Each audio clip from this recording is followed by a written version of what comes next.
Alors les plus fragiles, c'est clairement pas le cas pour ce qui est de Samsung, ça me paraît évident. Et pourtant, depuis quelques jours, un pirate informatique menace Samsung de révéler énormément de données qu'il aurait pu pirater à cette grande société coréenne. Il les aurait infiltrées, on est clairement dans du rançonnage, pas de chiffrement, pas de blocage. Non, non, il dit très clairement, je vous ai volé des données, beaucoup, beaucoup, beaucoup de données, et il diffuse des échantillons à droite à gauche. Hein, je vais être très clair avec vous. On l'a vu dans une quinzaine de forums de pirates, dans lequel le gars met des liens qui permettent de récupérer, j'allais dire acheter, lapsus, qui permet de récupérer gratuitement des échantillons. Alors pourquoi je dis acheter ? Parce que vous doutez bien, il vend son silence. C'est un grand classique de vendre son silence. Et là, que vend-il ? Eh bien, il indique avoir volé énormément de secrets industriels et technologiques appartenant à Samsung. Ce qui est très étonnant, c'est qu'il parle aussi de Samsung France. Là, je vous cache pas, le service vaisataz.com ne lui a pas du tout posé de questions. On n'y va pas tout de suite. On attend.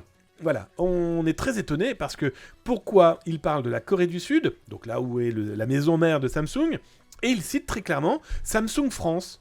Est-ce que Samsung France a été une porte d'entrée à sa cyberattaque ? On n'en sait pas grand-chose. En tout cas, ce qu'il a commencé à diffuser pourrait potentiellement faire saigner du nez le géant des télécoms. Pourquoi ? Parce qu'il diffuse des documents et des vidéos qui affichent ce genre de choses. Là, security warning, les informations contenues dans ce document sont confidentielles ou sont propriété de Samsung.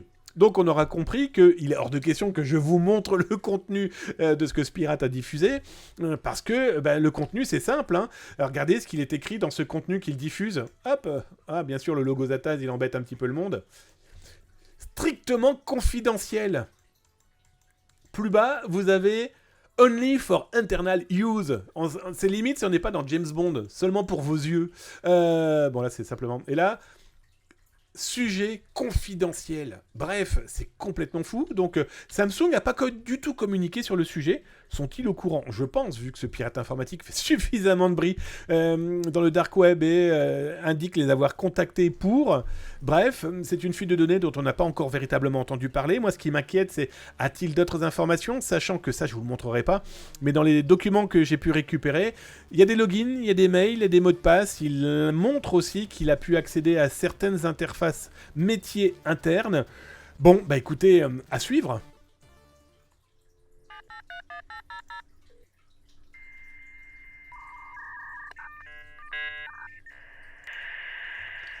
Et à suivre, c'est simple, on va rester dans les télécoms.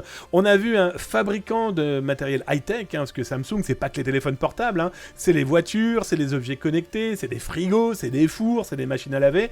Bref, c'est du gros lourd, d'accord ? Mais dans les autres gros lourds, il y a T-Mobile, opérateur téléphonique américain, et AT&T.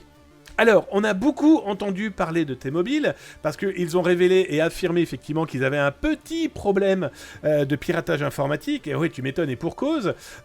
Il y a un pirate informatique qui a réussi à exfiltrer à partir d'une API, encore une fois une application qui était faillible, comme le cas de Twitter. Souvenez-vous, Zataz avait été l'un des premiers à vous montrer les problèmes que vivait Twitter, avec une base de données de plus de 250 millions d'utilisateurs diffusés depuis gratuitement. À cause d'une API aussi faillible, T-Mobile c'est exactement pareil. Le pirate a trouvé le moyen, les pirates ont trouvé le moyen de pouvoir intercepter les données des utilisateurs de T-Mobile, cet opérateur télécom américain.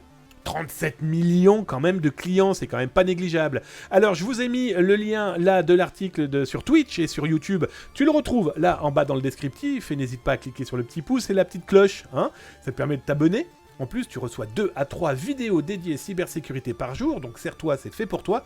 S'informer, c'est déjà commencé à se cybersécuriser. Donne-moi ton avis d'ailleurs, as-tu confiance en ton opérateur de téléphonie mobile ? Tiens d'ailleurs, sur Twitch, vous avez confiance en votre opérateur ? Est-ce qu'il vous est déjà arrivé de le contacter pour savoir de ce qu'ils en faisaient de vos données ? N'hésitez pas à me le dire, parce que là, pour ce cas-là, c'est simple, T-Mobile, c'est donc plus de 37 millions de données clients, mais il n'y a pas que...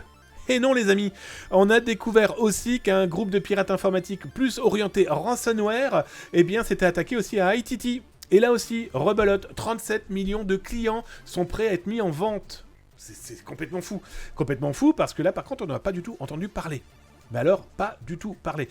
Plutôt inquiétant, bref... T-Mobile a quand même expliqué dans sa communication en disant bon alors on prend très au sérieux les données de nos clients, on s'excuse, on conseille aux clients de se renseigner pour voir comment ils peuvent se protéger. Bah écoute, avec ça, on n'est pas sorti de l'auberge.